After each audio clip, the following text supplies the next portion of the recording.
Mais uma vez e sempre, sejam muito bem-vindos, vocês que já são muito queridos da gente, né, pelo período que passamos juntos, a revisão de véspera do cargo, né, do preparatório para o cargo de orientador pedagógico do município de Campinas. A prova deve acontecer amanhã, vai acontecer amanhã, né, no dia 31 de agosto, no dia 31 de julho, né. Bem, dizer que foi um percurso muito bacana, a gente juntos, um percurso intenso, sobretudo nesse cargo de orientador, que a banca não economizou, né, na quantidade de referências. Nós estamos falando de uma quantidade bastante expressiva de autores, com certa complexidade, porque vão desde a docência até a gestão, né. Então, o cargo de OP, de fato, o município de Campinas entendeu que ele deveria exigir de vocês tanto domínios da docência, quanto os domínios da gestão, que eu acho minimamente razoável, tá, gente? Porque considerando que o gestor, né, orientador pedagógico, que na rede de Campinas seria semelhante ao coordenador, ele tem por função mediar, né, tanto a formação continuada dos profissionais de educação, quanto o seu fazer pedagógico, né, contribuir com o olhar, com a reflexão, né. Esse profissional deve ser conhecedor da docência, razão pela qual a LDB, inclusive, afixa essa condição. Ela vai dizer que para os cargos de suporte pedagógico, a docência é pré-requisito, né? Por isso que os concursos de gestão comumente pedem alguma experiência docente. E aí, é compreensível, inclusive, que o edital de vocês traga, portanto, referências não só atinentes à gestão, né?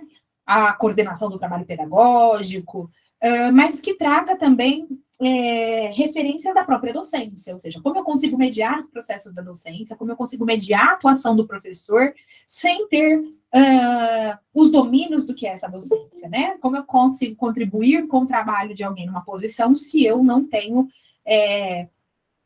acúmulo, conhecimento daquela posição. E sendo assim, isso nos ajuda, inclusive, a entender o edital, né? O que parece, no primeiro momento, uma certa profusão de referências, uma bagunça no sentido de, olha, tem obra que não é de gestão, tem obra que não é típica da função do OP, tem obras que são de docência, claro. Se, por pressuposto, o OP vai atuar na mediação e na contribuição com o trabalho docente, é mínimo que, dentre os conhecimentos que ele tenha de apresentar na prova do concurso, estejam conhecimentos sobre a docência, sobretudo porque a gente não pode contribuir com aquilo que a gente não tem, né? E por que eu estou pontuando isso? Porque isso deixa mais claro porque que o edital de vocês traz uma variedade grande de obras, inclusive mais extensa do que a dos docentes, porque tanto vai exigir domínios de vocês de obras, de autores e de estudos no campo da docência, quanto vai exigir de vocês domínios, estudos, né, autores e temas no campo da gestão, certo? Daí a quantidade, inclusive, maior de obras. A OP veio, gente, com uma densidade maior do que os docentes, tá? Quantidade de obras. Porque vocês não tinham só referências diretas do cargo, tinham também as chamadas complementares, né? Que eram aquelas onde tinham elementos da docência e afins. A VUNESP vai poder trazer todas para vocês. Vocês sabem que a VUNESP costuma abarcar o maior número de obras que ela pode, tá? Então, dificilmente a gente vai encontrar mais que 2 questões de uma mesma obra. Razão pela qual a VUNESP costuma diversificar bastante, né, as perguntas do ponto de vista das obras que ela trouxe no edital. E ela é muito fiel ao edital. Não terá nenhuma pergunta cujo autor a gente não encontra na referência de vocês. Tá? Então, alguém me perguntou assim essa semana, Luciana, olha que interessante, né? Parece até um jogo de palavras. Luciana, vai cair tudo do edital? Eu disse, impossível, né? Porque se a gente quantificar a quantidade de obras, a quantidade de questões que o edital traz, não daria. Mas, né, o inverso diz, tudo que cair está no edital, foi o que eu respondi, né? Se vai cair tudo do que está no edital, não tem como eles assegurar. Mas que a VUNESP só vai trazer para a prova aquilo que ela referenciou no edital, eu tenho certeza. Então, não sei se vai cair tudo que está no edital, mas é certo que tudo que cair está no edital, ou seja, toda questão que tiver na prova de vocês, de alguma forma foi referenciada em seu edital, de maneira direta ou indireta. Segundo ponto, VUNESP tem sido interessante ao congregar questões. Então, por exemplo, ela vai trazer uma das obras para vocês aqui, era o projeto político-pedagógico da Busman, né? Falar um pouquinho sobre o papel do gestor no projeto político-pedagógico. Aqui eu estou a título de informação, tá? De exemplo. Nessa obra, por exemplo, o projeto político-pedagógico, ele é tanto dito pela Busman, numa das referências, quando ele é anunciado pela LDB, como projeto pedagógico, a ser elaborado com a participação dos profissionais de educação. O que pode acontecer? A VUNESP tem feito? Ela junta as duas na questão. Ela vai falar, olha, A LDB afixa no seu artigo de número 14 que a gestão democrática do ensino passa pela elaboração do projeto pedagógico com a participação dos profissionais. Bussmann aponta em sua obra, Projeto Político-Pedagógico e a Gestão da Escola, que então o Vunesp tem feito isso com muita frequência mais recentemente, essa é uma característica da banca. Ela tem congregado, ela tem trazido questões onde ela traz mais de uma obra, o que faz com que, então, olha, por isso que a gente não erra ao dizer que a Vunesp é uma banca boa, gente. O que ela tem feito? Ela tem congregado questões, congregado referências numa mesma questão. Então, numa mesma pergunta, eu posso ter ECA, e posso ter, por exemplo, a pergunta de Fante sobre bullying, né? Numa mesma pergunta. Eu posso ter duas obras referenciadas. Normalmente ela tem feito o quê? Uma legislação e uma obra, né? Um princípio legal e um princípio teórico. E aí isso aumenta, vocês vejam, a quantidade de assuntos do edital que a Vunesp tem conseguido contemplar numa obra. A Vunesp é hoje, gente, eu afirmo dizer, uma das melhores bancas que nós temos, tá? Afirmo dizer, a qualidade que ela tem entregue, né, de questões, de formulações de item, né, é uma qualidade extrema. O que ele exige da gente, prepara em qualidade proporcional, né, queridos? Quiséramos nós fosse só essa qualidade absurda, mas que ela não exige de nós mesma proporção. O que é bom, por um lado, porque acaba selecionando, de fato, os mais qualificados, tá? Então, voltando a essas questões, Luciana, nós estávamos no cargo de OP com edital extenso, tanto de referências teóricas, publicações municipais, fiz um resumo muito bacana para vocês da legislação municipal, né, na nossa última aula de legislação, das publicações do município. Tem bastante legislação federal, né, a LDB aparece, com bastante incidência, vai vir questão, não tenho a menor dúvida. E aí, se eu estou diante de um edital gigante, mas não vai cair tudo isso, né?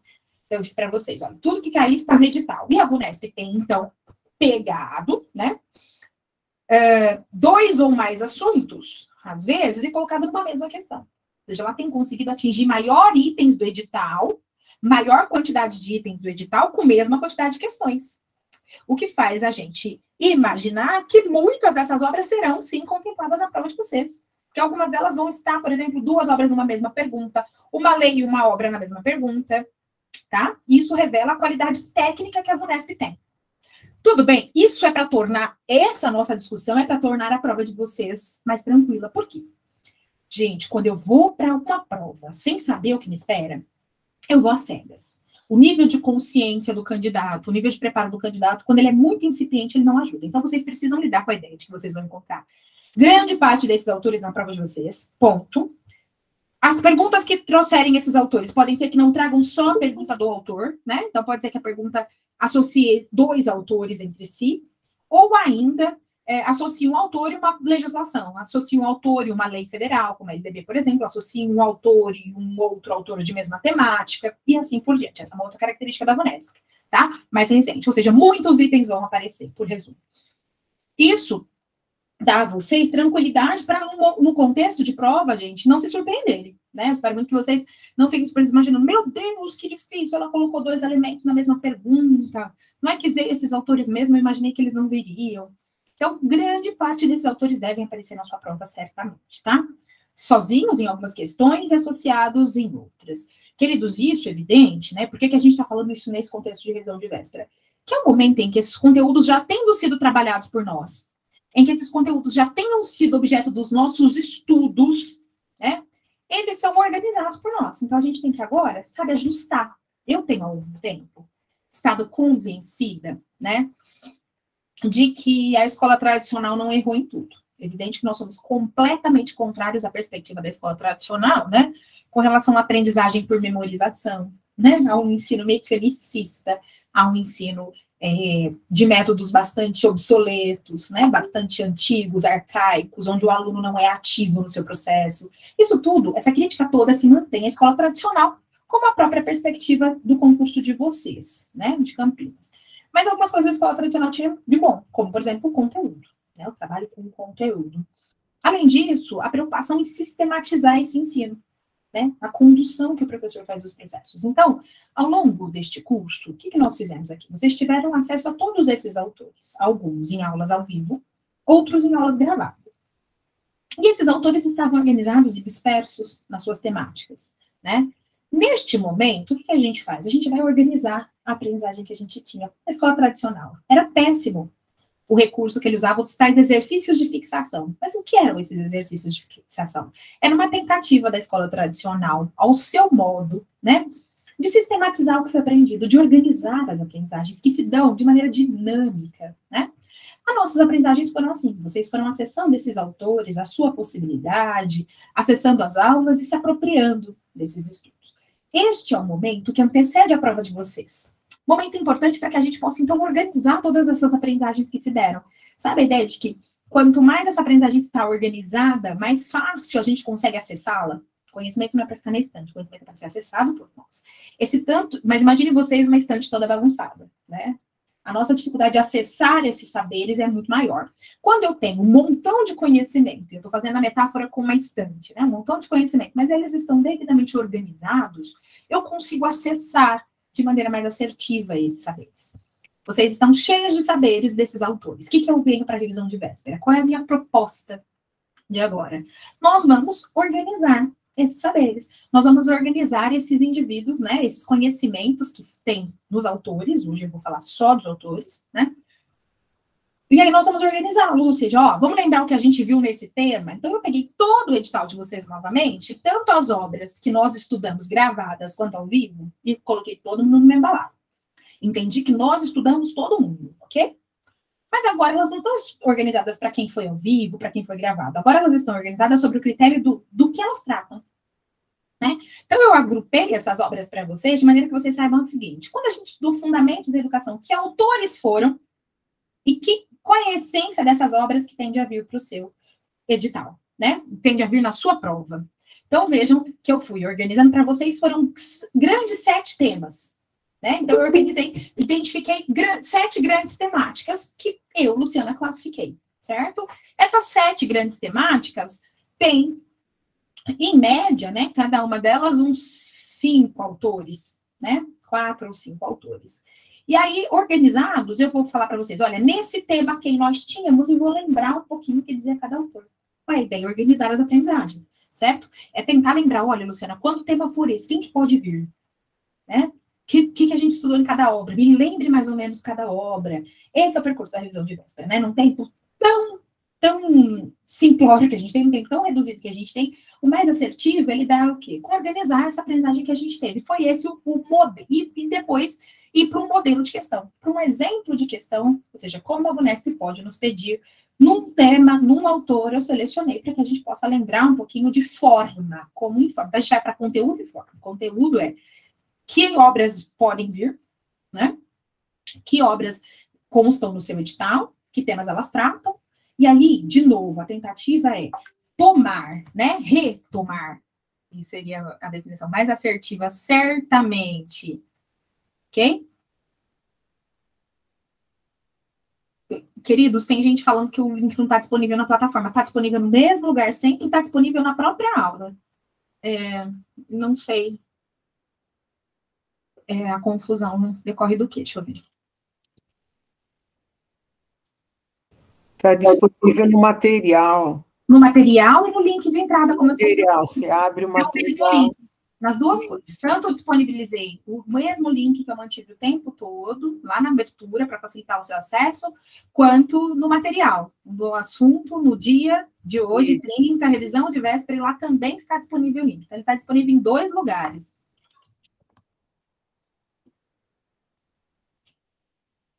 Bom, e aí, queridos, vamos lá. A gente, então, né, vai fazer esse percurso, como eu disse para vocês, na tentativa de organizar essas aprendizagens. Tudo bem? Vocês disserem que não está tudo bem, eu, né, plano B, ai, meu Deus, a gente sempre chora abraçados. Mas eu acho que é um percurso bacana, eu tenho feito esse percurso, ele tem funcionado bastante na tentativa de prepará-los para o que vem, certo? Então, eu começo com os 4 primeiros temas que eu identifiquei nas suas referências, a partir de todos os estudos que nós tivemos. E nós vamos relembrar, então, quais são as obras que conversam com o tema identificado e o que tratava essencialmente, do que tratava essencialmente cada uma dessas obras, tudo bem? Ótimo. Então, eu vou fazer esse percurso maior nessa telinha que está pequena e depois eu vou dar destaque para cada uma delas, tá? Então, aqui eu tenho 4 quadros, que significa que eu identifiquei 4 temas no edital de vocês a partir das referências que a Vunesp trouxe, tá? Identificados esses 4 temas, vejamos, olha só. Quais seriam eles a priori? Tá? Então, identificamos a existência de um tema denominado Fundamentos da Educação, onde aqui eu trouxe o Lucchesi, né, o Cortella, o Paulo Freire em 2 obras, o relatório Jacques Delors e o Perrenot. Todas essas obras aqui, gente, falam um pouquinho de como entender a educação, de como entender a função da escola, por isso eu chamei de Fundamentos da Educação. Um segundo, já no bloquinho laranja, nós temos obras que são afeitas à gestão da escola de maneira geral, né? Então, a gestão do ponto de vista do trabalho de organização da escola na figura do gestor, seja ele o diretor, seja ele o OP, a gestão mais ampla da escola. E aí o Bussmann, eu classifiquei aqui, né, que discute o projeto pedagógico e a gestão da escola, Ferreira, que trata da gestão da educação, né, ou seja, de como é complexa a gestão da educação, a professora Maria Aparecida Monção, que vai tratar da gestão da educação infantil, e ela vai tratar das especificidades da educação infantil e do papel da gestão de garantir essas especificidades. Na sequência, gente, o professor Álvaro Crispino, que trata da gestão do conflito escolar, isso é muito importante, né? Depois, o Libânio, em organização e gestão da escola, e, por fim, a Fante, que vai tratar do bullying, das ações também de gestão, do professor, de todos se ocuparem no âmbito da escola para a prevenção do bullying. Bom, em amarelo, eu identifiquei obras que, no campo da gestão, focam na coordenação pedagógica, que seria o trabalho do OP. Então, por excelência, gente, especialmente essas obras em amarelo, da coordenação pedagógica, né, são aquelas que seriam as mais específicas do cargo. E aí nós vimos que figuram, né, 5 obras, tá? Da professora Ilma, o projeto político-pedagógico, porque ela vai falar do papel do coordenador na articulação desse projeto, tá? Depois, no professor Celso Vasconcelos, um trabalho que eu amo, que vai falar da coordenação do trabalho pedagógico, do projeto político-pedagógico, a coordenação da sala de aula, tá? Depois, a professora Bandioli, Ana Bandioli, que vai tratar do projeto político-pedagógico na creche, né? Da sequência, e por que o projeto político-pedagógico aparece tanto como ofício próprio do coordenador, né? Do orientador, que seria o caso de Campinas? Porque é ele, por pressuposto, que vai mediar os processos de implementação desse projeto pelos fazeres, inclusive do professor, tá? Depois, a professora Laurinda Almeida e Placo, de novo, discutindo o coordenador pedagógico e espaço da mudança, que vai falar um pouquinho de como o coordenador é aquele que vai proporcionar, né, ou pode proporcionar as mudanças e transformações no âmbito da escola. E, por fim, o coordenador pedagógico e a educação continuada. Vão tratar essencialmente da função do coordenador, que é contribuir com a formação continuada dos professores, não só nas reuniões pedagógicas, no espaço da escola, mas também no cotidiano, nas mediações e afins. Bom, em roxo nós reunimos, então, as obras de formação de professores. Vou falar um pouquinho como o professor tem que ser formado e como ele tem que fazer. Luciana, mas nosso concurso é de gestão. Por que eu tenho que saber de formação de professores? Porque a formação de professores é uma das incumbências da gestão, né? Enquanto que o aluno é o sujeito da formação das aprendizagens do professor, o sujeito da formação e das aprendizagens do gestor, do OP, do diretor da escola, é o professor, não é? Ele é o seu sujeito. E aí, o seu olhar tem que estar para o aluno, mas, primeiramente, para o professor, porque é favorecendo o trabalho do docente que o trabalho deste se qualifica como aluno, certo? E aí, você tem que saber de formação de professores. 3 obras se destacam aqui nessa temática na minha leitura. O seu edital está completo aqui, tá? Terezinha Rios, em Ética e Cidadania, né, em Ética e Competência, que vai falar de como a competência do professor está pautada por um saber que é ético. Depois, o Imberdon, que vai tratar sobre formação docente, formação profissional, ele vai falar ele chama de formação permanente, aquela que acontece depois de formada, e a formação inicial, né? E a professora Selma Garrido Pimenta, que fala do professor reflexivo, né? Da importância de que a gente lide com a ideia de que o professor reflexivo precisa de uma fundamentação teórica e afim. Bom, feito esse panorama, vocês viram que a gente tem aqui 4 grandes temas com suas obras. Eu vou, então, detalhá-las, tá? Então, vamos falar desses 2 primeiros blocos, que eu chamei de Fundamentos da Educação e chamei de Gestão da Escola, tá? Que inclui a atividade do OP, mas não só, tudo bem? Então, vamos lá para as primeiras obras, os chamados Fundamentos da Educação. O que eu tenho aqui, né? Que autores nós temos aqui? O Lucchesi, o Cortella, o Paulo Freire em 2 obras, o relatório Jacques Delors e o Philippe Perrenot.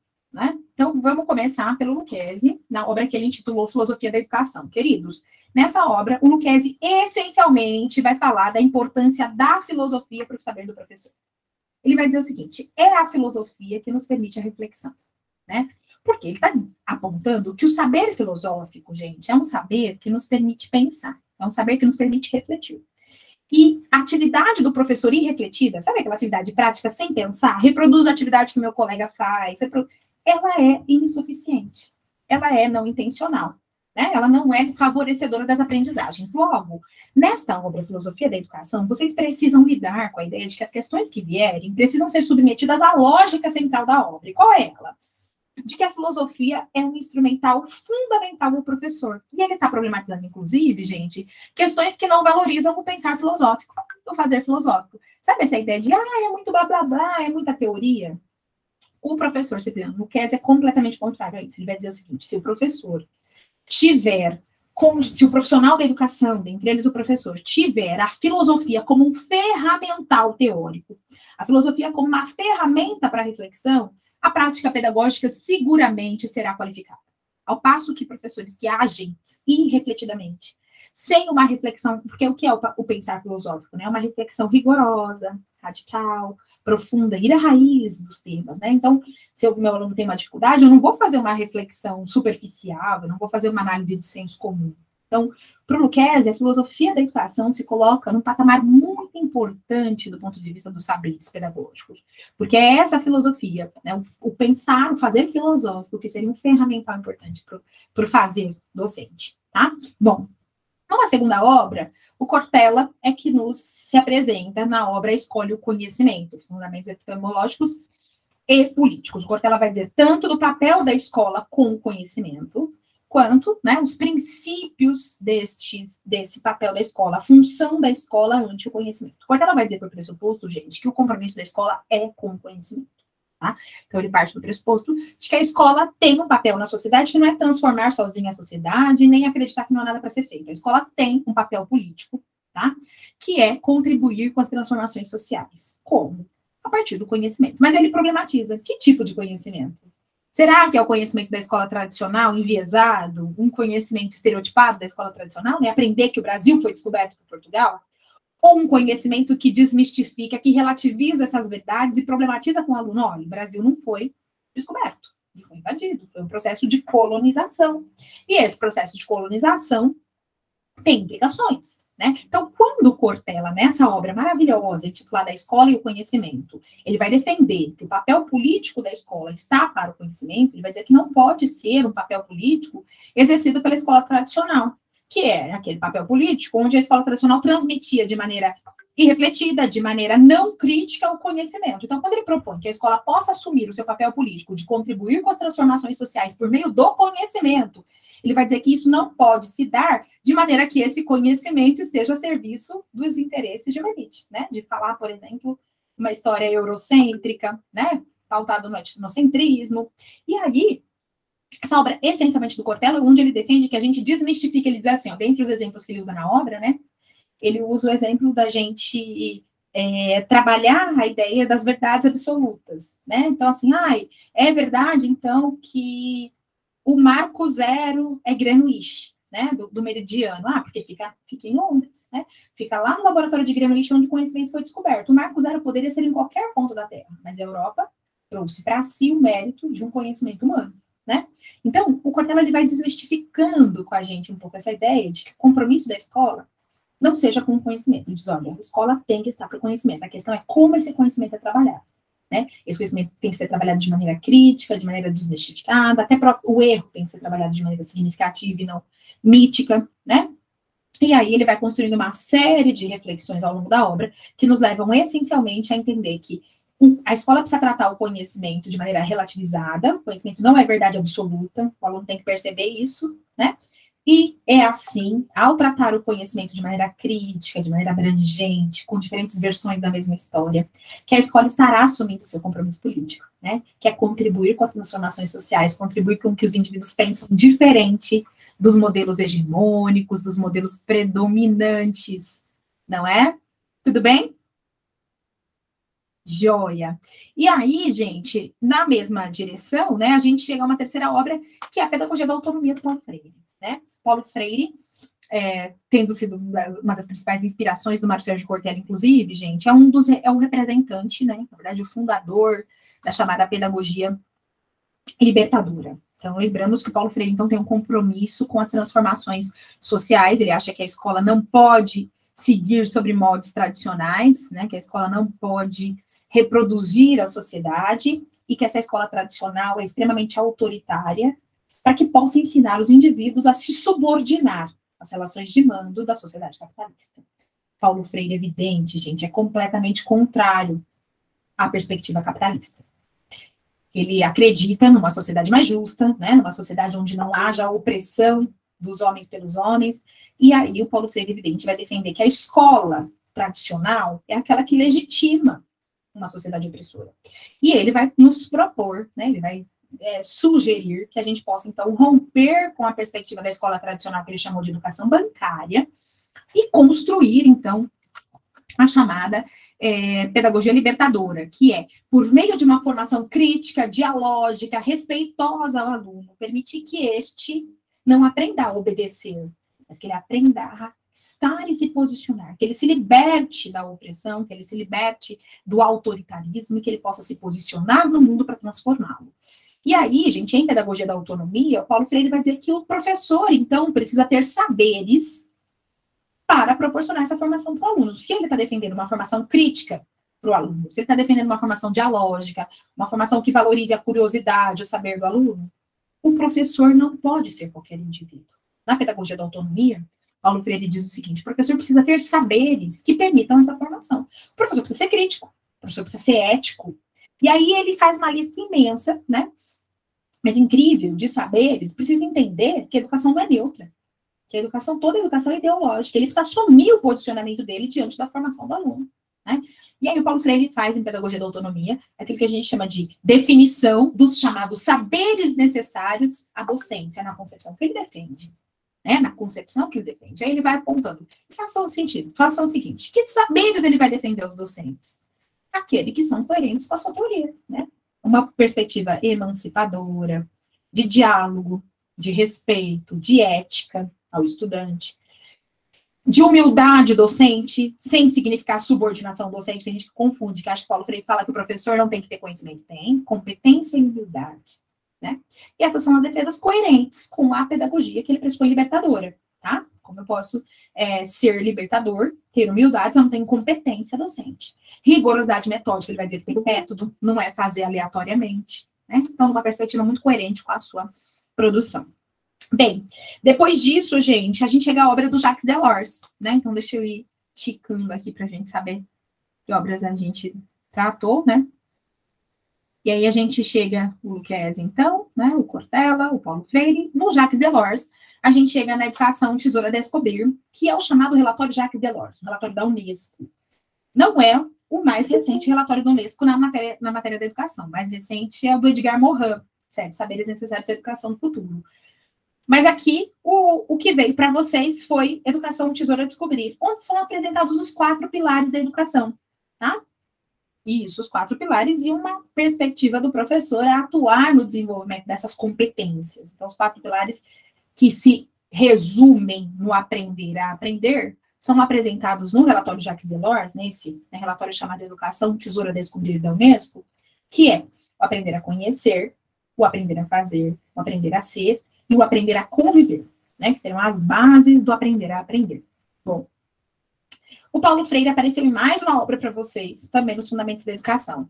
A obra menos conhecida, talvez, do Paulo Freire, que chama Educação na Cidade, onde ele vai tratar de relatar para a gente a experiência que ele teve quando ele foi secretário de Educação do município de São Paulo, né?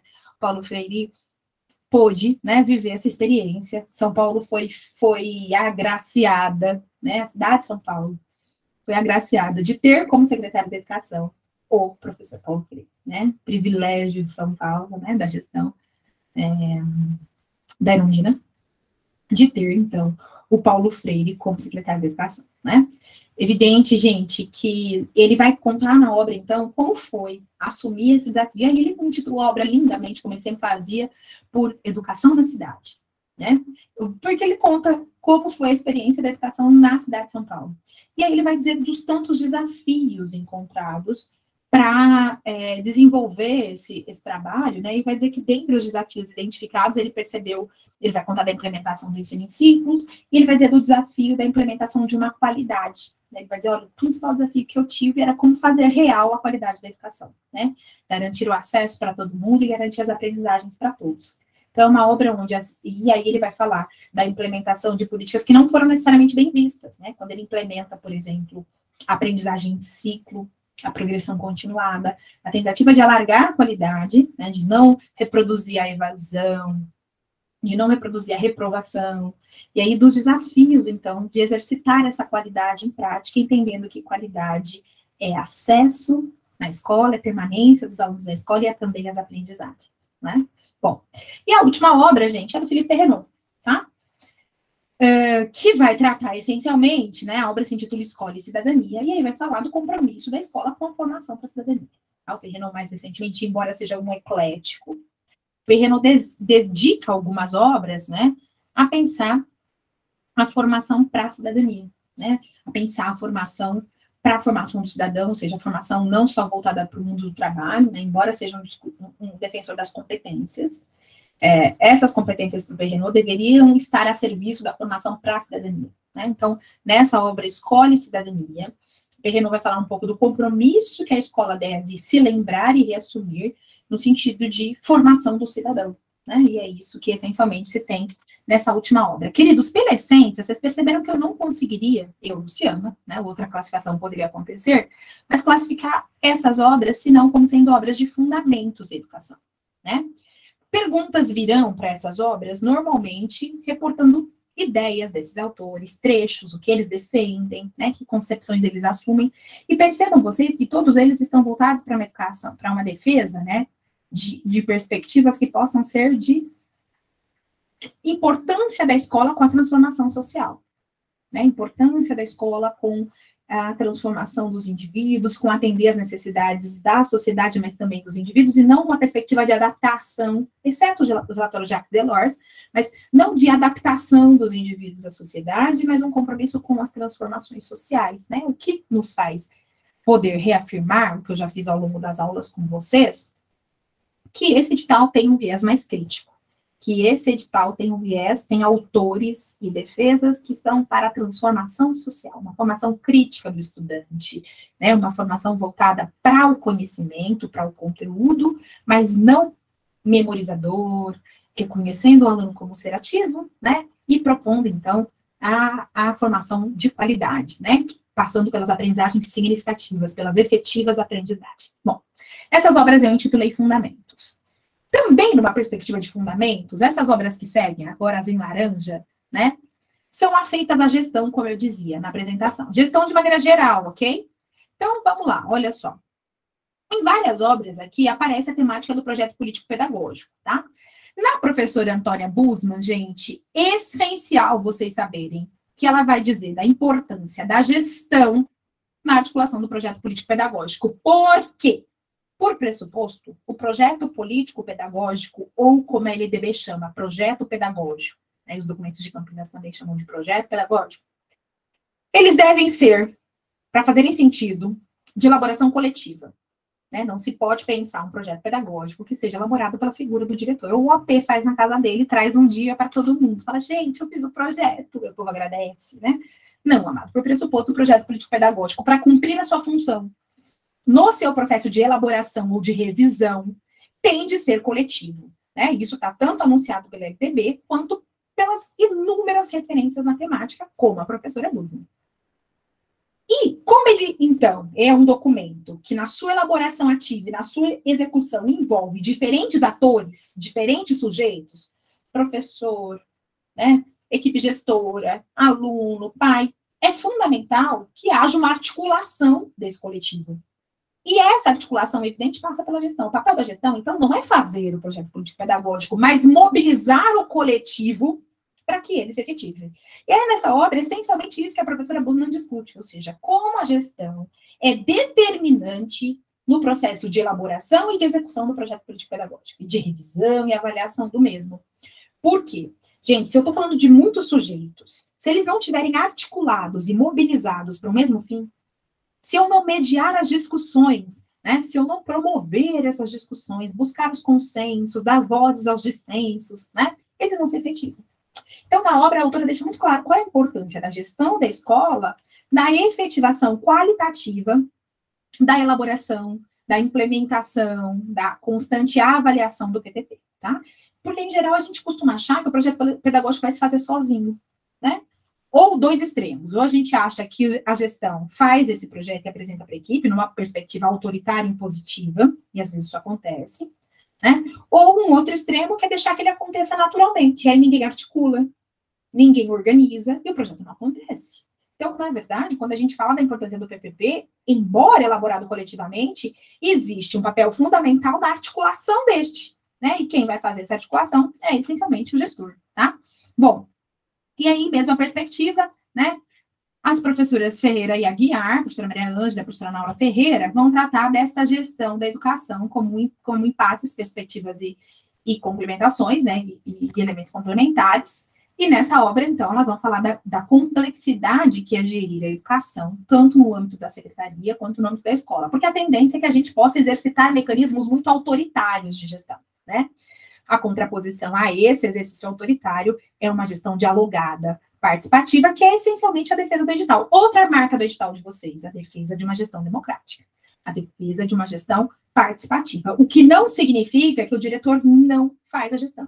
Ele é fundamental, né?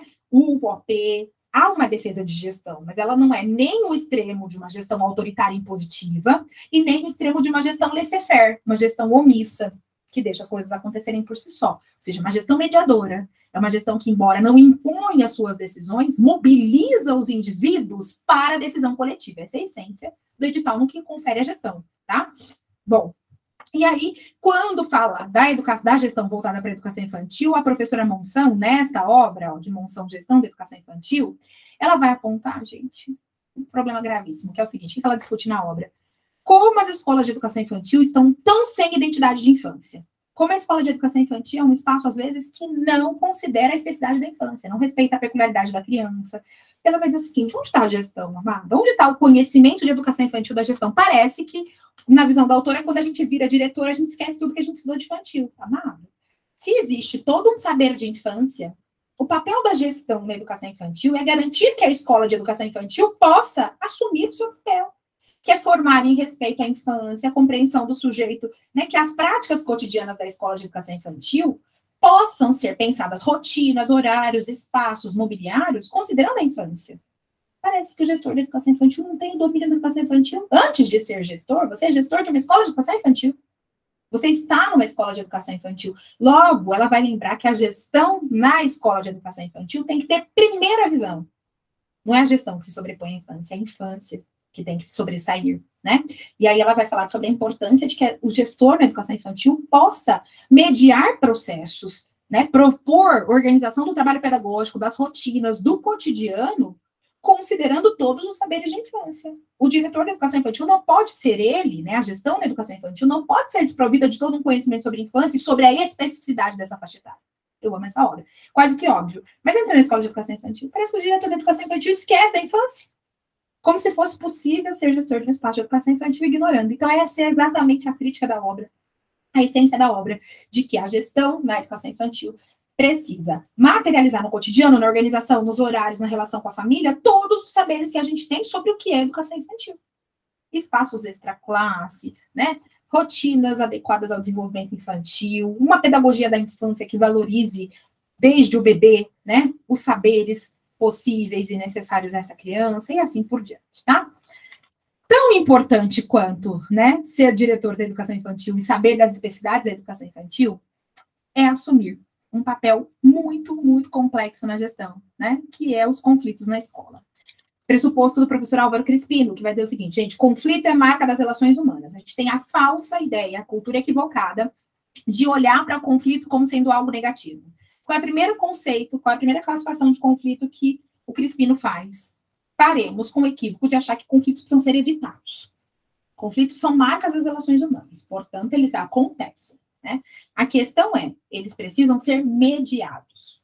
Eu não posso ignorar, porque esses conflitos podem evoluir para violência. Então, se um conflito é sempre quando há uma divergência de posição, de interesse. Isso é muito comum, né? Com o diálogo, propõe o Crispino, né? Eu consigo superar esse conflito. O Crispino vai dizer que diferentes indivíduos podem assumir a mediação do conflito na escola. Tá? O professor pode ser mediador de conflitos ante os seus alunos, mas existem conflitos, né, que, por sua abrangência, magnitude, precisam ser assumidos pela gestão. E aí, quando a gestão da escola não entende, né, não identifica esses conflitos, ou não se dispõe a mediá-los, esses conflitos tendem a se asseverar. A asseveração desses conflitos, o agravamento desses conflitos, leva a gente, principal e essencialmente, a violência. Aí surge a violência, que seriam, né, atos físicos, ameaças, a tensão entre os grupos. Então, ele vai apontar como essencial, gente, que o conflito escolar precisa ser gerido. Há que se fazer a gestão dos conflitos escolares. E os diferentes indivíduos podem ser gestores desse conflito, podem ser mediadores desse conflito. Mas os cargos de gestão, né, o OP, o diretor da escola, são, por excelência, aqueles que mais condição têm de tanto gerenciar algumas amplitudes de conflito, quanto favorecer que os sujeitos também possam assumir função mediadora. Os conflitos só não podem ser ignorados, caso contrário, eles se agravam. E esses conflitos, então, uma vez existentes, identificados, dialogados, têm condição de serem superados, né, tratados, e aí, ao invés de evoluírem para violência, esses conflitos ensinam, né, o Crispino fala também, os conflitos ensinam, conflitos nos ensinam, porque a partir do momento que a gente consegue lidar com esse conflito, a gente aprende, né, desenvolvemos empatia, consensos, né, argumentações, os conflitos podem ser formadores se bem tratados e se bem mediados, e essa é a essência da obra do professor Álvaro Crispino, tá?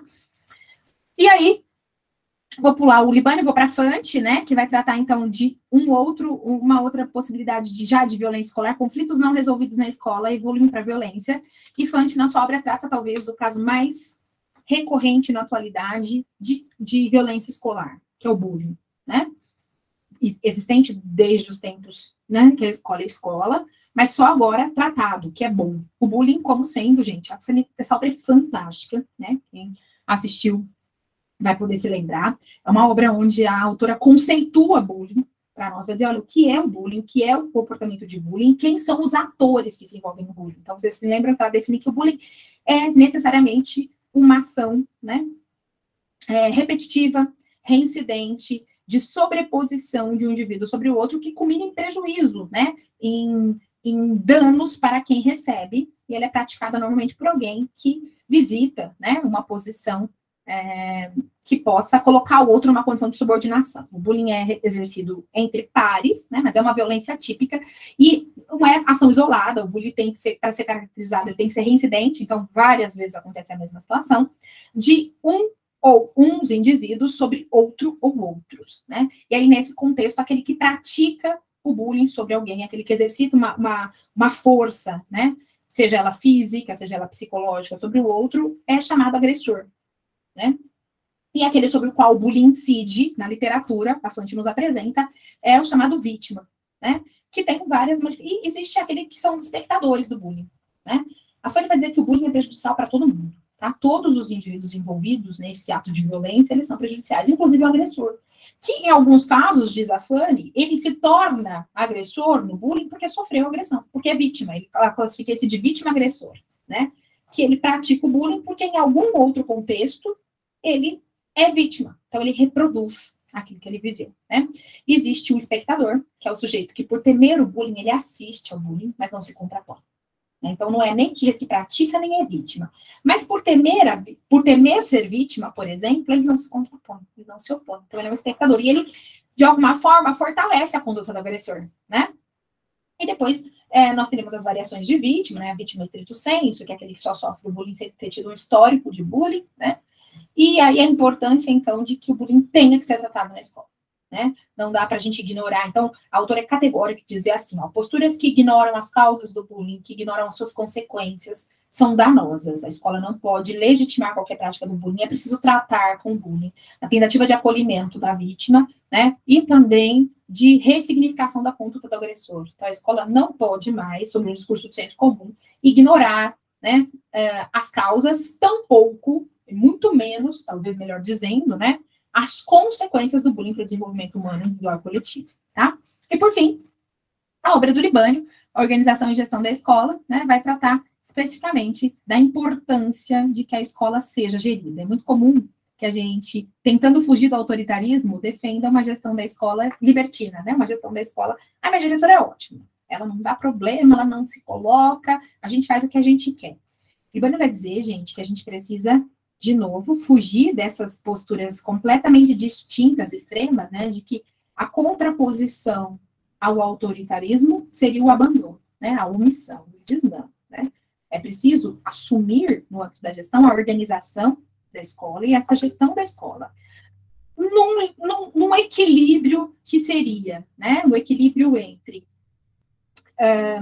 a posição, a assunção dos compromissos e obrigações dessa gestão, sem, entretanto, ignorar as opiniões diversas, a articulação do coletivo. Então, a organização e gestão da escola, na visão do Libânio, estão pautados, sim, por ações da direção que possam favorecer uma escola organizada, sistematizada, um projeto instituído e qualificado, sem, entretanto, ignorar o coletivo, as diferentes posições. O diretor é se pôr sem se impor, né? É estar para a gestão da escola sem ser a gestão da escola, né? É ser um favorecedor das reflexões, um mediador das decisões coletivas, mas precisa articular esse trabalho. Por isso que ele defende uma organização e uma gestão da escola que tenha um coletivo articulado como pressuposto, certo?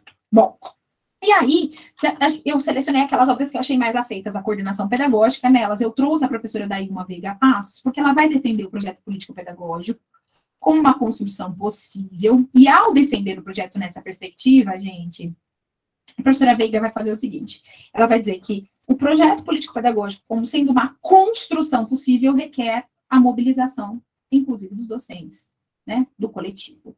E aí, evidente, a coordenação pedagógica é que vai mediar essa construção de maneira coletiva, tá? Na mesma direção, e eu amo essa obra, o Celso Vasconcelos vai trazer a obra Coordenação do Trabalho Pedagógico, do projeto político-pedagógico ao cotidiano da sala de aula. O Celso Vasconcelos vai dizer o seguinte, gente, a escola é trabalho coletivo. Se eu não tenho alguém que articule esse trabalho, se eu não tenho alguém que alinhave os fazeres, né, alguém que consiga tecer esses saberes de maneira articulada, o trabalho é disperso. Então, ele vai dizer que a coordenação, que seria o papel do OP, né, ela tem uma dever que é, desde o PPP até o cotidiano, assegurar que as ações estejam alinhadas, né, promover o coletivo. Então, no PPP, como eu articulo, o coordeno, o que é coordenar? Né, ordenar de maneira conjunta.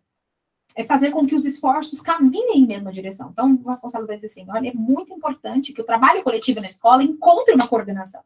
E por coordenação, entenda, não é o sujeito que vai tratar individualmente com cada um.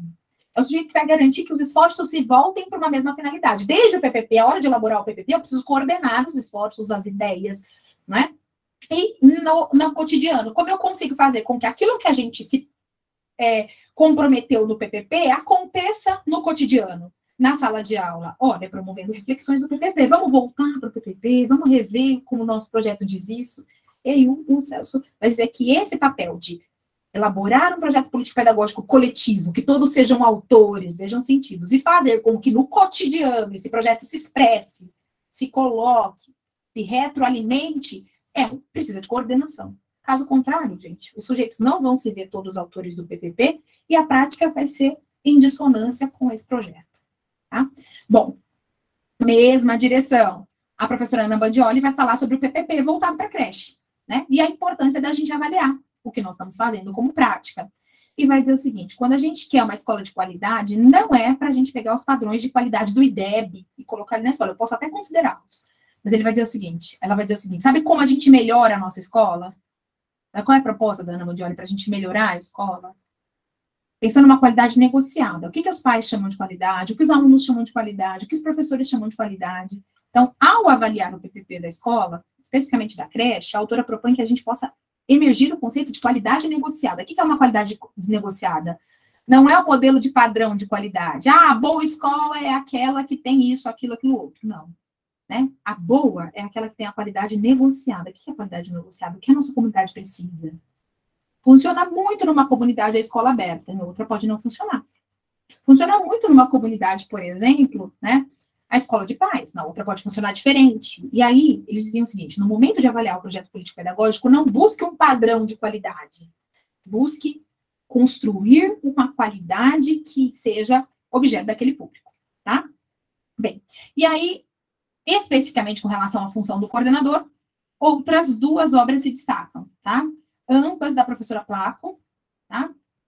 Da professora Vera Maria Placo. Uma primeira, onde ela discute o coordenador pedagógico e o espaço da mudança. Ela vai dizer o seguinte, olha, a escola tradicional ainda impera. Nós queremos construir uma outra escola. Existe uma figura que no município de Campinas se chama orientador educacional e que nas mais diferentes redes se denomina coordenador pedagógico, que é aquele que vai promover a mudança. Né? O coordenador pedagógico, o espaço da mudança, é aquele que, nas suas ações de mediar o trabalho do professor, de permitir a reflexão coletiva, de contribuir com a elaboração do PPP e de viabilizar reflexões para a sua implementação e avaliação, este coordenador pedagógico pode ser aquele a promover a mudança. Né? Ou seja, na construção da escola que a gente deseja. Ou esse coordenador pedagógico pode fazer o oposto. Né? Aqui, evidente, as autoras, nesse caso a Placo, sob contribuição da professora Laurinda Almeida, vai dizer que o papel do coordenador tem que ser para mudança. Imaginem vocês quando o OP, quando o coordenador é o sujeito mais reacionário da escola. Né? Quando é ele o sujeito mais tradicional, quando é ele o sujeito mais ligado a práticas pedagógicas que não são favorecedoras das aprendizagens. Agora, quando ele, esse coordenador pedagógico, assume deflagradamente, teórica e praticamente um compromisso com a mudança, todo fazer, toda intervenção que esse coordenador venha ofertar, ela é para mudança. Ela é uma tentativa de aprimorar as práticas pedagógicas, de rever as concepções, de revisar o projeto político-pedagógico. E quando o coordenador assume esse seu papel, ele caminha na direção da mudança, que é assim que a gente chama, tá? Depois, por fim, a professora Placo ainda vai dizer, essencialmente, essa eu tenho para mim que vai cair, tá?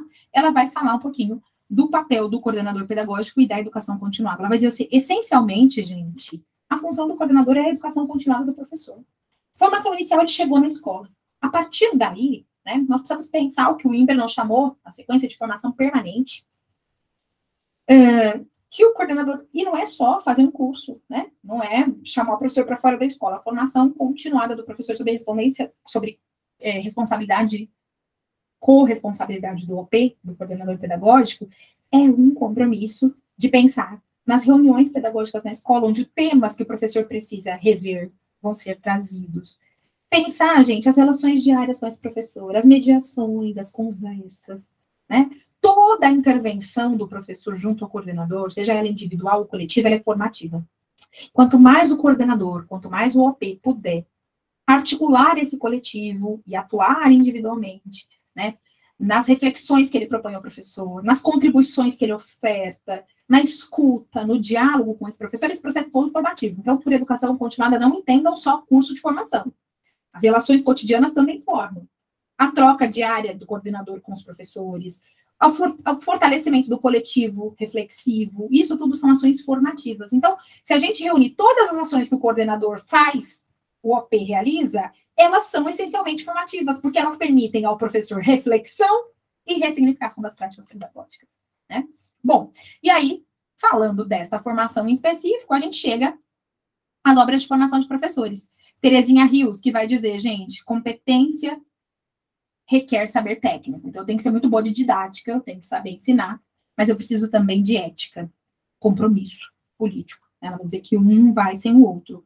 Então, para a Terezinha Rios, tão importante quanto o saber técnico é ter um saber político, ético e político, compromisso. Não adianta nada o professor ser um ótimo professor se ele não é comprometido, se ele não é sério, né? Ele tem conhecimento, ele tem destreza didática, mas não vai à aula, né? Mas ele não trata os alunos de maneira respeitosa, ele não prima, ele não se preocupa com as aprendizagens, ele não zela pelas aprendizagens, ele não cumpre os seus deveres legais. E aí, de nada adianta uma competência técnica se dispensada, né? Se ausente, se desconectada do compromisso político, né? Se ausente, se desconectada do saber ético, tá?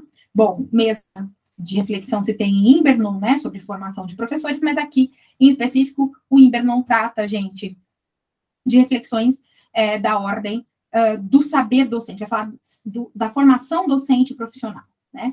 E aí ele vai falar tanto da formação inicial, que ele chamou, que tem que ser sólida, consistente, mas articulada com a prática, quanto da formação continuada, que ele chamou de formação permanente, que é em serviço, né?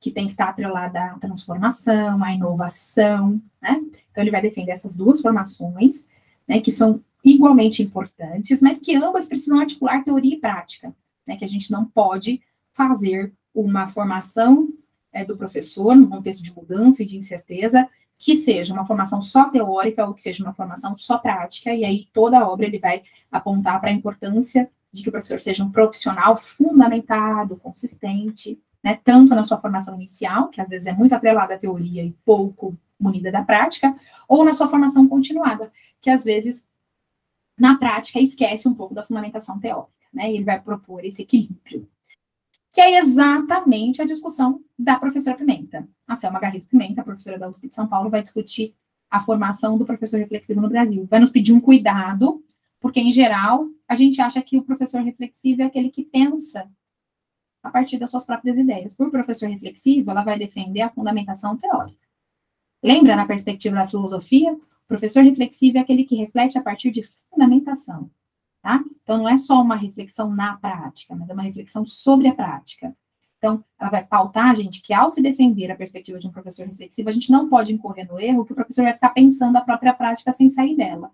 Ele precisa propor uma reflexão teórica pela prática, que é um pouco o papel do coordenador, né, do OP. O professor já tem a vivência prática, o que eu tenho que trazer ali para ele? Talvez o fundamento teórico para essa reflexão, tá? Então, ela deixa muito claro que a defesa de um professor reflexivo não prescinde essa reflexão na prática, ela é também sobre a prática, ela é também pela prática. Então, não é uma mera reflexão a partir do ferramental teórico que o professor já tem. Ele precisa incursionar por uma teoria, incursionar por estudos, para que essa reflexão seja qualificada. Certo? Ok? Ótimo. E aí, queridos, nos dois últimos blocos, né? Nos três últimos blocos, perdão, em perspectivas inclusivas em educação, nós temos a professora Mantoan, sem dúvida nenhuma, sabíamos que teríamos, né? Machado, o próprio Paulo Freire eu trouxe aqui, e o Edgar Morin eu trouxe aqui também. Bom, vamos falar primeiro de Mantoan e Machado, que são mais específicas da temática inclusiva. Primeiro, esse título da Mantoan, ele é tão provocativo. Olha como ela trouxe. Pensando e fazendo educação de qualidade. Ela é organizadora da obra. Por óbvio, gente. Você fala, Luciana, mas essa temática é inclusiva? Sabe por quê? Ao discutir educação de qualidade, a Mantoan está dizendo o seguinte: não existe educação de qualidade se não for para todos. Não existe educação de qualidade que não atende à totalidade dos alunos. Ela se recusa a pensar uma educação de qualidade excludente. A escola é ótima, só não aceita alunos com deficiência. Ela diz, a escola não é ótima. Educação de qualidade é aquela que dá conta. Educação é direito de todos. Então, a educação de qualidade é aquela que atende a todos. E aqui ela desmistifica a ideia, gente, de que direito à educação passa só pelo acesso e permanência. É só colocar o menino na escola?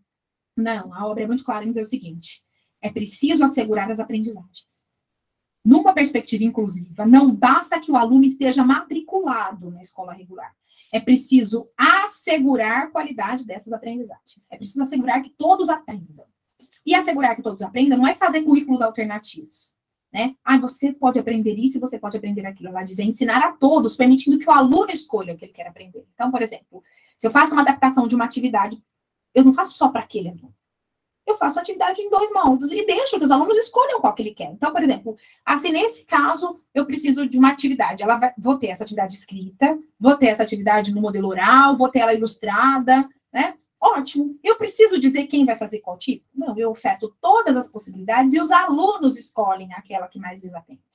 O meu aluno com deficiência pode escolher uma ou outra e me surpreender. Não sou eu quem digo os limites. Eu oferto uma diversidade de atividades. Então, ela está dizendo assim, essa é uma diferenciação positiva. Eu diferencio o trabalho, isso é qualidade. quando eu dou diferentes oportunidades para que todos aprendam. E ao dar diferentes oportunidades, eu passo a contemplar os diferentes estilos de aprendizagem e promover a efetiva aprendizagem desses alunos. Então, essa educação de qualidade passa por assegurar as aprendizagens de todos, né? Cada qual nas suas características em respeito à diversidade. Então, respeito à diversidade, eu não vou ensinar um conteúdo de um único jeito, eu vou ensinar de vários jeitos. Eu não vou propor uma atividade de um único jeito, eu vou propor de vários jeitos. E não é só para o aluno que tem deficiência, fazendo uma discriminação dele, propondo como uma possibilidade de escolha para todos, não é? Num tratamento positivo da diferença, né? Não para discriminar, mas para incluir, certo? Bom, e aí, na mesma perspectiva, a professora Rosângela Machado vai trazer a discussão sobre educação especial na perspectiva inclusiva, vai discutir as políticas públicas, os paradigmas e as práticas, é uma obra incrível, onde ela pontua mesmo essa ideia de que a inclusão é, portanto, uma perspectiva, é um paradigma. E quando a gente é inclusivo? Quando a gente oferta oportunidades a todos, né? Essa escola que a gente tem hoje, ela não é inclusiva, porque a gente continua ensinando de um jeito só. As oportunidades que a gente dá são para aqueles que aprendem de maneira tradicional ainda.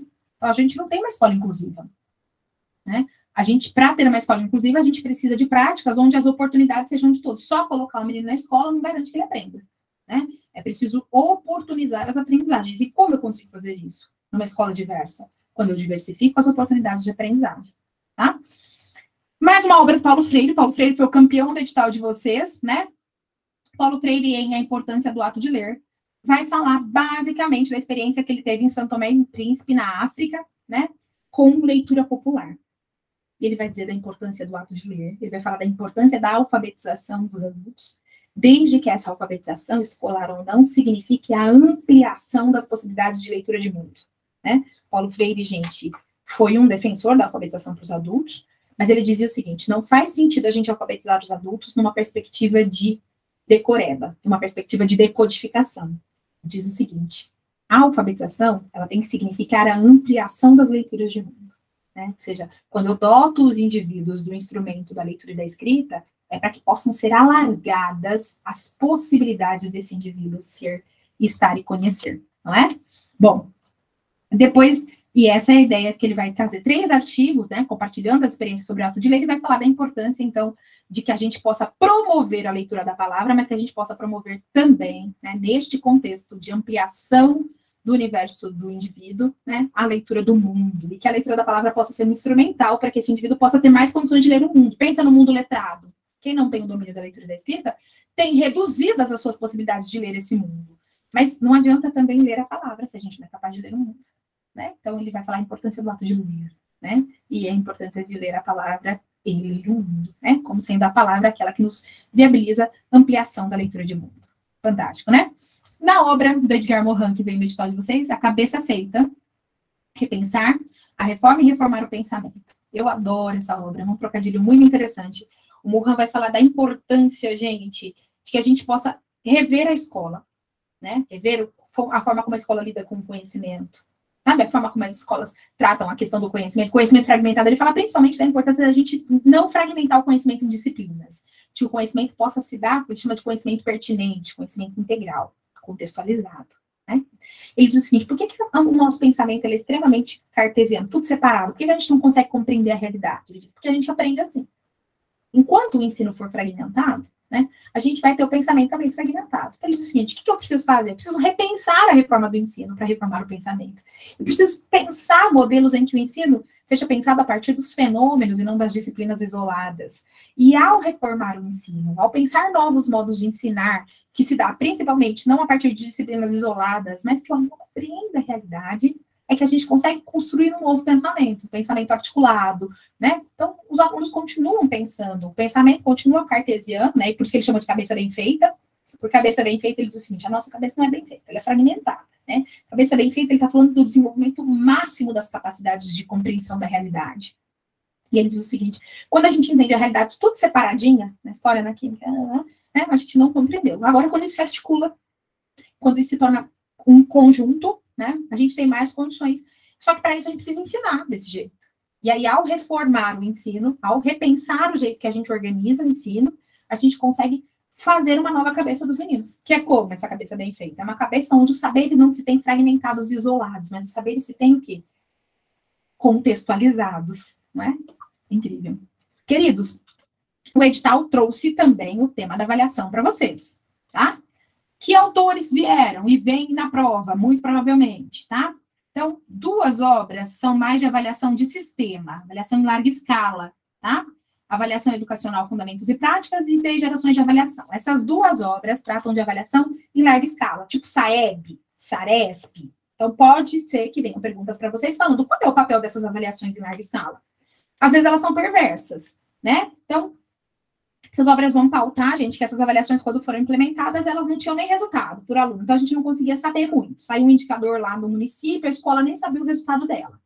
Na primeira parte. Depois disso, né, numa segunda e terceira geração de avaliações, essas avaliações começam a chegar para as escolas. Elas chegam no primeiro momento como aquela que é para levar a escola a refletir. Então, ó, seu resultado chegou. Seu indicador é esse, né? Os pontos favoráveis são esses, os pontos não favoráveis são outros.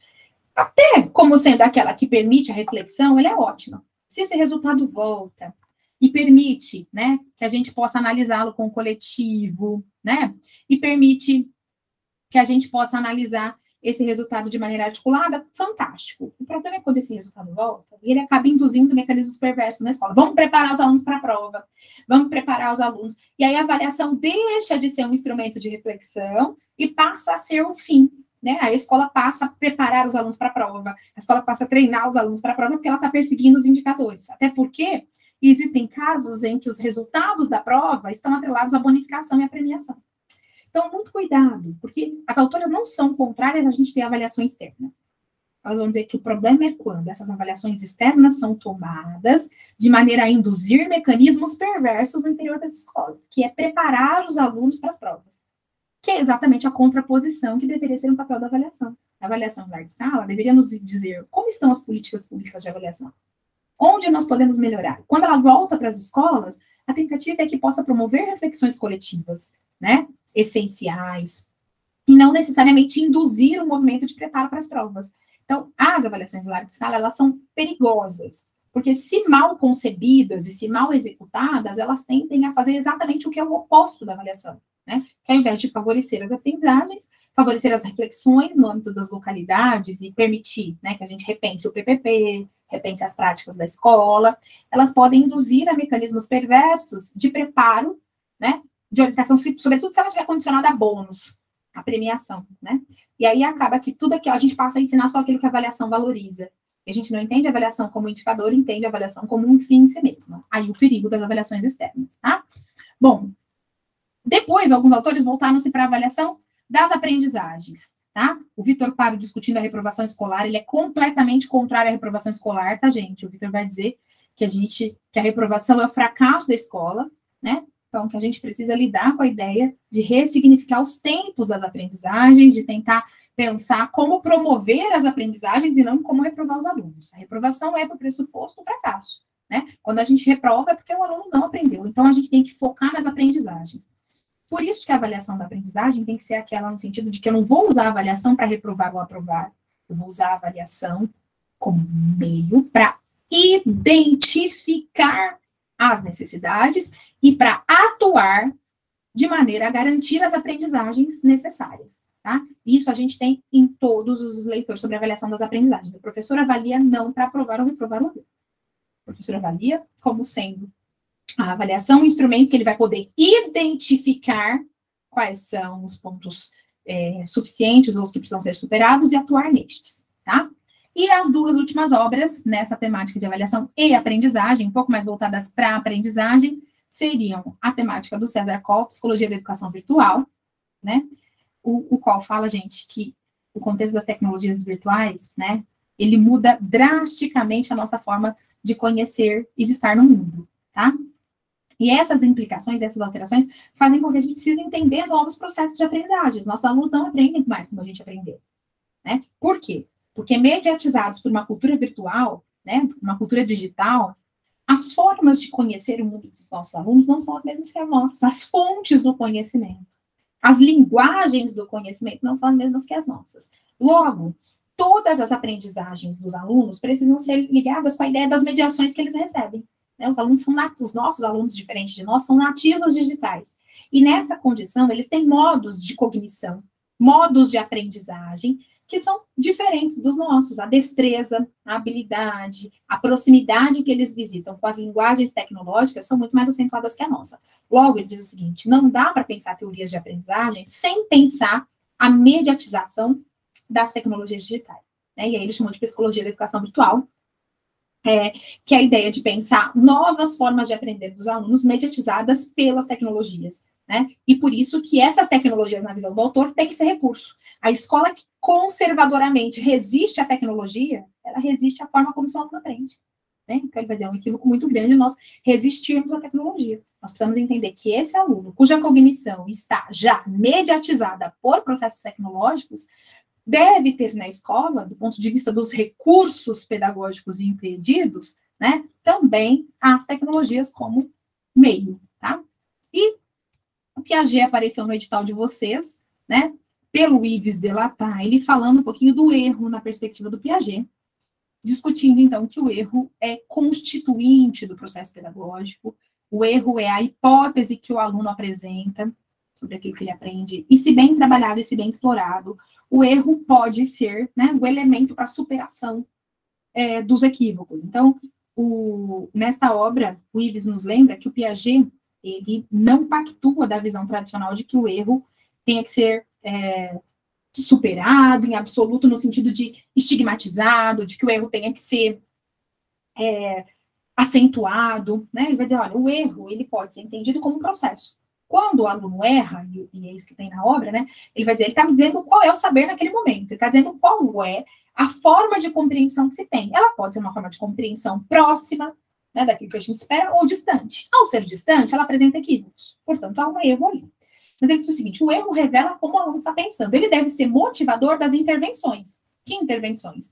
Intervenções que levem o aluno a refletir sobre ele. Então, é mais ou menos a ideia da Emília Ferreiro sobre escrita, tá, gente? É no Piaget que ela busca essa visão de erro. Então, eu vou levar o aluno às reflexões sobre a sua escrita, para que ele possa perceber, então, os equívocos da forma como ele acredita e construir uma nova significação. O erro é, na verdade, o revelar, né? É a manifestação daquilo que o aluno pensa naquele momento.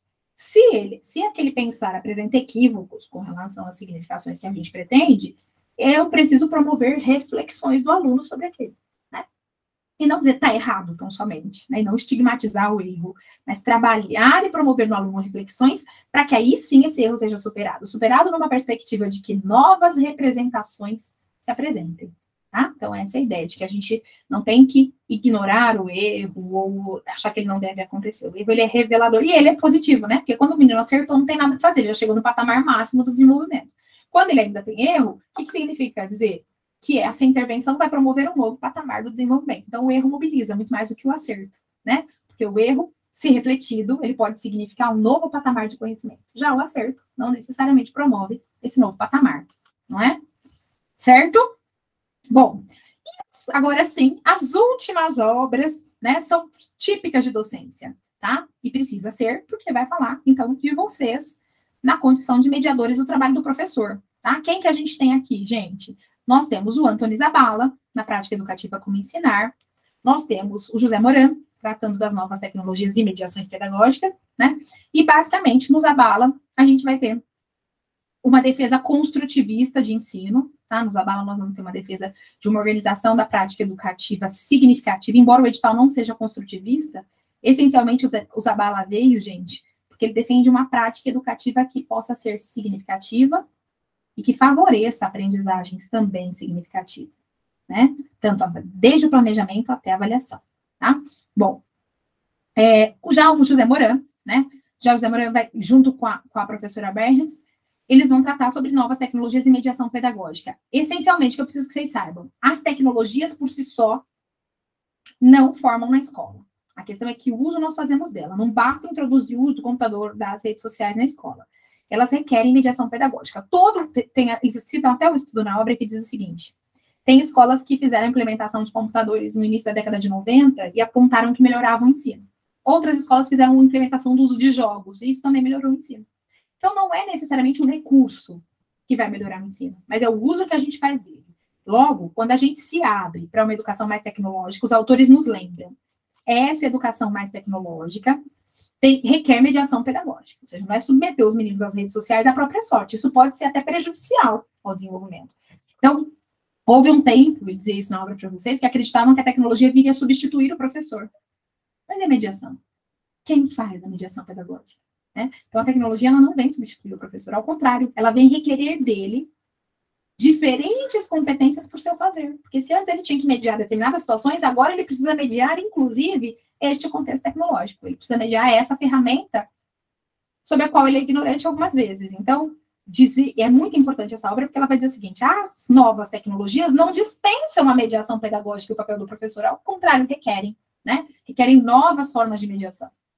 Joia?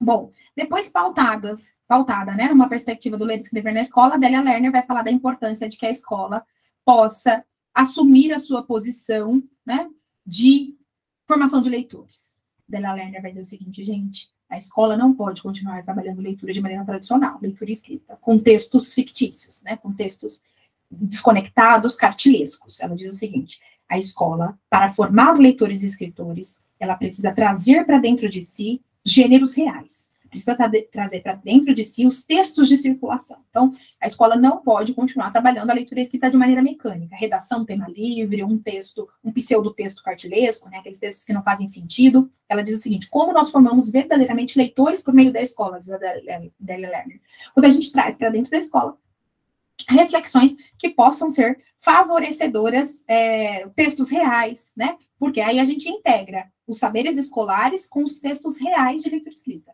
Ela critica principalmente o fato da escola tradicional, por muito tempo, trabalhar textos escolares que não eram textos de circulação social. E aí a escola formava indivíduos que sabiam ler e escrever na escola, mas que fora da escola não eram capazes de se inserirem nas práticas sociais de leitura escrita. Certo? Depois, a Thelma Weiss vai, no diálogo entre ensino e aprendizagem, vai defender uma aprendizagem que valorize os saberes dos alunos, numa perspectiva construtivista. Ela usa aquela máxima do menino que vende sorvete na escola, né, que vende sorvete fora da escola, dá o troco e erra em subtração. Por exemplo, como pode os indivíduos terem sucesso fora da escola, né, fazer saberes fora da escola, e não conseguirem trazer esses saberes para dentro da escola? E ela diz: a escola, então, precisa valorizar os saberes dos alunos, né, e poder, a partir desses saberes, explorar novas aprendizagens, tá? E aí, numa perspectiva que ela chamou, né, de construtivista, e tomando o erro tal como Piaget toma, e assim por diante, tá? Depois, a Ana Luísa Smoca, gente, vai tratar sobre a alfabetização inicial dos alunos e vai defender que a alfabetização não é um exercício mecânico, que a alfabetização precisa ser uma concepção de processo discursivo.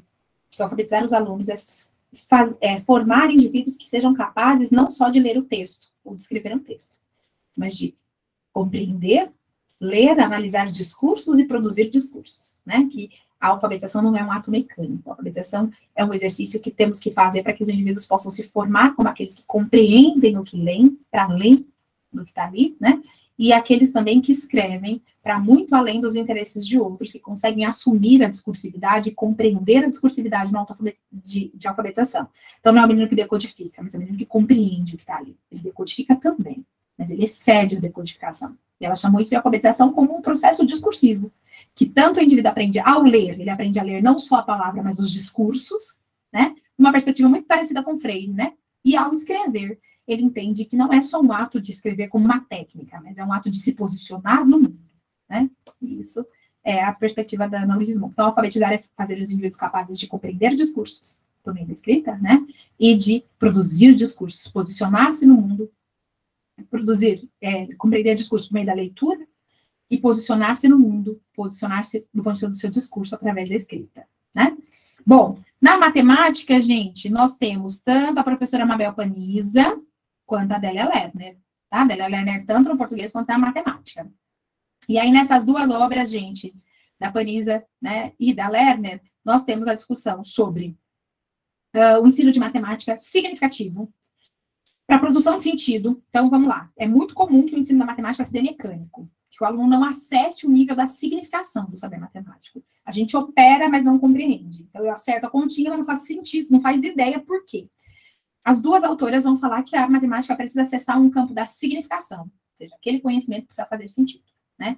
A gente precisa exceder o ato mecânico, isso desde o infantil até todo o processo de escolarização. E é muito importante, então, que as práticas de ensino de matemática sejam revistas, porque mecânicas que são, né, superficiais que são, elas têm induzido uma formação também à superficialidade.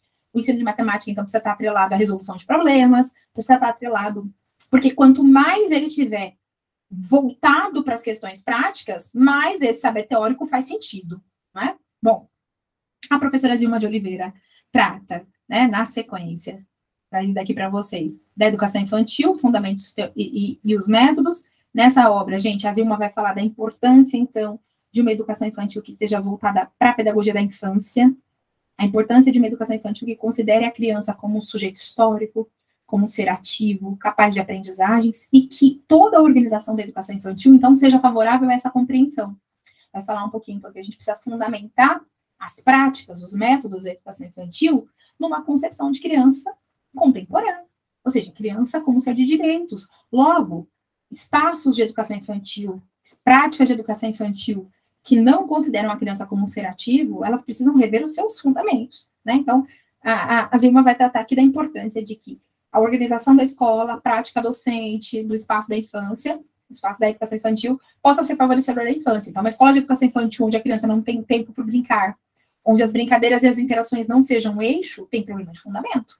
Né? Existem aí concepções muito equivocadas de criança e de desenvolvimento infantil que estão se revelando em práticas completamente impróprias dessa educação da infância. Né? Essa é essencialmente a ideia da Zilma. Por exemplo, concepções que dissociam cuidar do educar, né? São concepções super equivocadas. Vão ter práticas onde o cuidado não vai ter importância na rotina, ou não vai ser bem trabalhado, né?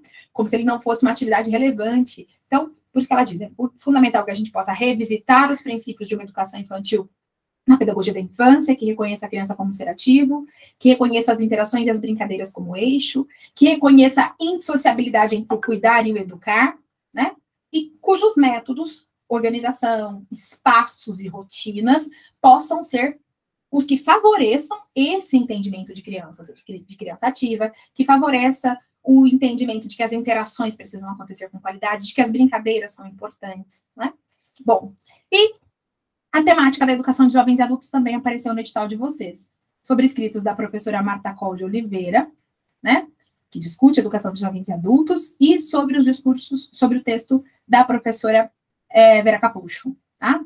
Então, em ambos os artigos é discutida a ideia de que a educação de jovens e adultos é um direito dos indivíduos que já tiveram seus direitos violados. Quem é o público da educação de jovens e adultos? É o sujeito que não teve acesso na idade própria. Esse é um ponto. Então, houve uma violação de direitos, né? Houve uma violação de direitos. Quando o indivíduo não teve acesso à idade própria, ele não pôde, na idade em que a nossa legislação estabelece como sendo um direito, acessar.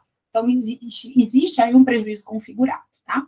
Sabedores disso, a gente precisa lidar com a ideia de que, ao mesmo tempo, esses indivíduos progrediram na vida, né? Eles avançaram nas suas experiências. Que experiências? Experiências no mundo do trabalho, né? Muitos deles, grande parte deles, inseriram-se precocemente no mundo do trabalho, né? De maneira informal, inclusive, e hoje, não raro, visitam ocupações, né? E posição social menos abastada, né? E, por esse motivo, esses indivíduos têm a possibilidade de voltar para a escola, do seu processo de escolarização, assegurar e garantir desenvolvimento. Então, é um direito, tá, gente? Inclusive, é um direito do ponto de vista da reparação de um direito que foi violado antes. Então, é uma política reparadora, né? Só que é fundamental a gente olhar para a especificidade desse indivíduo. Ele não é a criança e adolescente. O ensino fundamental e o médio não foi preparado pensando nele. Né? E aí esse indivíduo acaba tendo de cursar o ensino fundamental e médio que não foi pensado na idade que ele está. Não foi pensado nas suas especificidades. E aí que a gente entra, quem é esse sujeito? Quem é esse sujeito cada vez mais jovem da educação de jovens e adultos? Quem é esse indivíduo? Ora, é um indivíduo, então, que não teve educação na idade própria, e aí a gente tem algumas homogeneidades, mas é cada um singular. Então, é um indivíduo que, em geral, fez um percurso muito mais de uma formação prática do que teórica. É um indivíduo que resolve muito mais os problemas a partir do seu cotidiano do que das experimentações teóricas. Existem singularidades, mas de maneira geral, tá?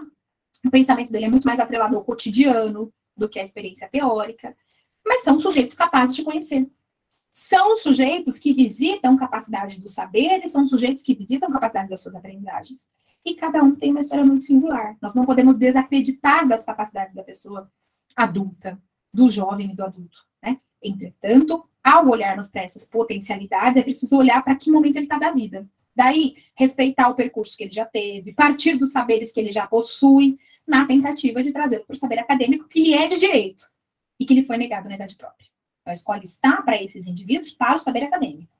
Mas é preciso olhar e adequar isso à realidade desse aluno, já que o ensino fundamental regular não se voltou para isso, e ofertar, então, aprendizagens acadêmicas significativas, sem desconsiderar os saberes que esses indivíduos obtiveram fora da escola, os chamados extraescolares. Então, eu valorizo esses saberes, eu valorizo o percurso que esse indivíduo teve, e tento, então, explorar as capacidades cognitivas que a escola deve desenvolver, e que nem sempre esses indivíduos, por terem estado fora da escola, tiveram oportunidade. Então, às vezes, ele tem um conhecimento, mas não é um conhecimento prático. E aí, a escola está para o conhecimento teórico. Né? Sendo assim, a escola explora aquele saber, né? Aprofunda e assim por diante. Meus queridos, de maneira quase que hercúlica, né? Costumo dizer que a gente faz uma insanidade nessa revisão de véspera, que é volta ao mundo em meia hora, né? A gente brinca que é assim. Nós chegamos à última parte da nossa aula. Cadê o OP?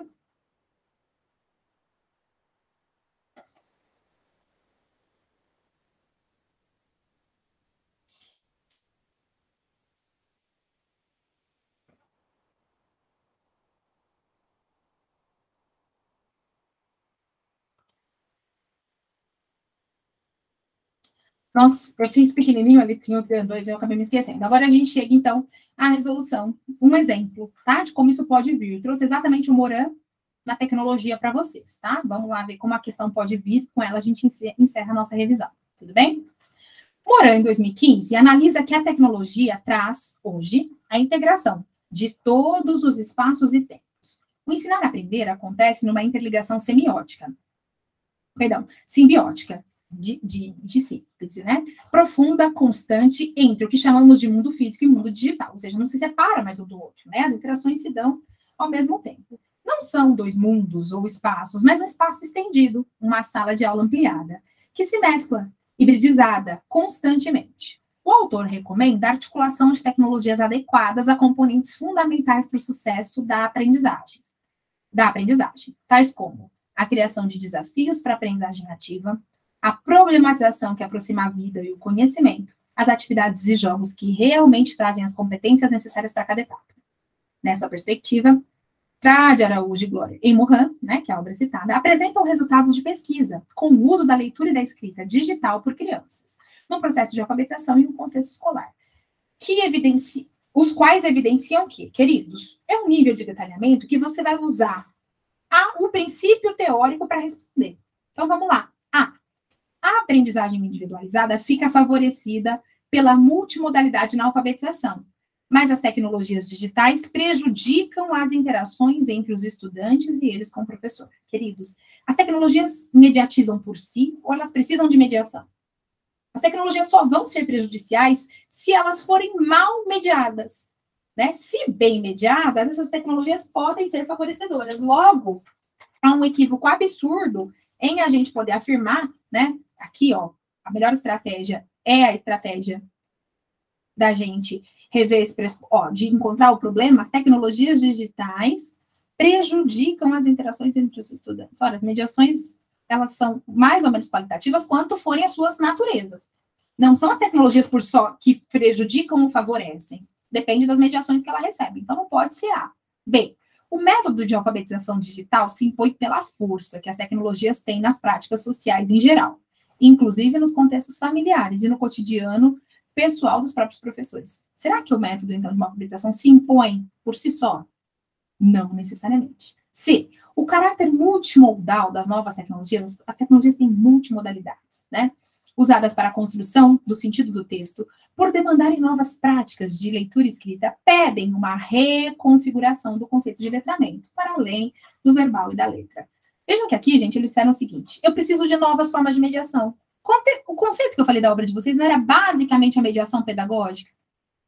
Lembra da obra de educação digital? Eu posso continuar ensinando do mesmo jeito? Não. Se hoje o contexto da alfabetização dos alunos passa por novas tecnologias, eu preciso incorporar novas formas de mediação. Pode ser C.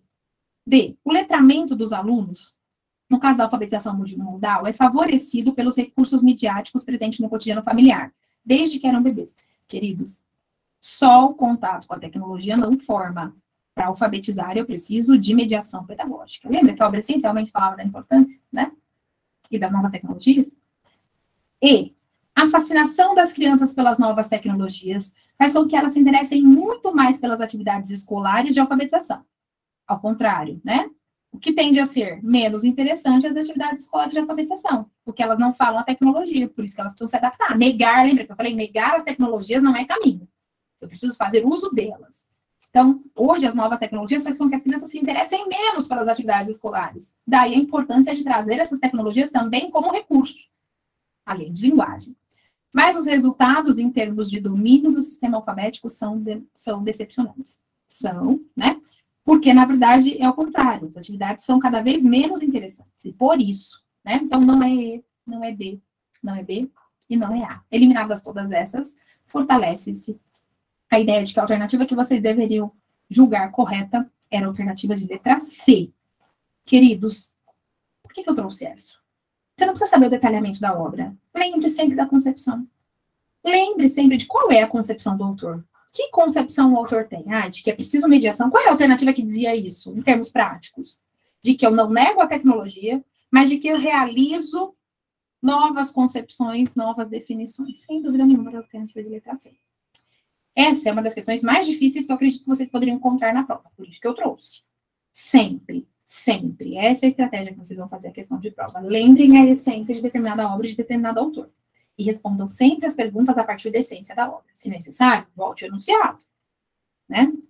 Porque lá tinha também. O autor recomenda sempre, né, a articulação das tecnologias adequadas a componentes fundamentais, tal como a criação de desafios novos para a aprendizagem. Então, eu mudo. Né? Eu trago as tecnologias, incorporo e ressignifico aquelas concepções que eu tinha. Eu alargo, sempre mediando, né? Sempre favorecendo as mediações pedagógicas que não são substituídas no caso do contexto da tecnologia. Certo? Meus queridos, agora sim, né? A gente fez, eu sugiro que vocês depois fragmentem, eu vou subir a aula daqui a pouquinho para vocês. Fragmentem essa aulinha, assistam pedacinho por pedacinho, os temas que ficaram ainda não muito claros, mas eu acho que nesse exercício insano, né, de dar a volta ao mundo em todas as obras, a gente conseguiu seguramente contemplar o que lhes espera. Que bom, Gi, que bom, viu? Espero que tenha sido uma revisão bem panorâmica, que vocês tenham lembrado de tudo que vocês viram, né? A minha intenção era mesmo organizar as aprendizagens e lhes organizar para a prova. Queridos, e com isso eu me despeço de vocês, tá? Dizer do percurso incrível que foi ter estado com vocês nesse período, que vocês façam uma prova incrível amanhã, né? E por prova incrível entendam o seu melhor, né? Eu acredito que vocês se encontram verdadeiramente preparadas. Beijo, Carlinha. Que vocês se encontram verdadeiramente preparados para essa prova, com tudo o que significa, né? Com toda a complexidade que significa. Mas dizer que meus pensamentos estarão com vocês. Uma ótima prova, eu que agradeço, Lu, paciência, generosidade de vocês, né? Compreensão, sempre muito gentis. Que vocês possam fazer uma ótima prova amanhã. Que todo o saber possa lhes organizar. Lu, te vejo na quarta. A Lu é da minha turma VIP, mas esteve priorizando esse percurso aqui, né? E encontro vocês, ótimo sábado, que eu fale no ouvido de vocês amanhã, Taninha, é assim que funciona. A Tânia também é minha aluna do VIP. Desejo que vocês possam se lembrar dos autores e das obras, tenho convicção que vão. Perguntas mais difíceis como essa exemplificadas estarão, né, mas outras mais simples, mas sempre subordinem a ideia da obra, né, sempre tentem pensar o que essa obra defende essencialmente. Aí é mais fácil eliminar aquelas que não conversam com a perspectiva da obra e se aproximar daquelas que mais se afinam. Queridos, vocês que vão para o UP, né, todos, a grande parte de vocês estão ou estiveram docentes por grande parte da sua vida, né, e escolheram a gestão. Foi o que eu fiz, foi a minha escolha. Então, eu não consigo não me identificar com vocês, sabe? Quando eu vim para a supervisão, né, eu fiz essa escolha. Em algum momento eu disse que a docência me encontraria numa outra posição, né? Como mediador, o professor passaria a ser o meu sujeito, né, das aprendizagens. É a escolha que vocês fizeram. E vocês sabem, né, que a última prova que eu fiz de gestão foi a da supervisão de ensino, Paulina, a segunda maior nota da prova, Porto Ferreira, a primeira maior nota, né? E que eu desejo que isso possa ser também para vocês em realidade, tá? Que vocês possam prestar provas seguros dos seus saberes, embora conhecedores dos seus limites, né? A gente conhece os nossos limites, mas seguros dos seus saberes. É uma ótima prova para vocês, né? Que eu possa lhes encontrar bem no exercício depois de revisão e que a gente possa ter, então, um resultado que o trabalho permitiu, né? E eu tenho convicção de que vocês tiveram um trabalho muito árduo nesse percurso, então não tenho dúvida que o resultado será o melhor que cada um de vocês puder apresentar, tá? Então, uma ótima prova para vocês, obrigada por ter dividido esse percurso com a gente, um beijo, e vou desejar sorte, viu? Desejo sorte, porque eu acho que eu sempre falo para vocês, né, é desonesto que alguém que tenha preparado tanto possa não encontrar sorte, né? Eu desejo também sorte, que a sorte só funciona, né, para quem preparado está. E convicta de que vocês estão preparados, sorte. Boa prova para vocês. Tchau, tchau, pessoal.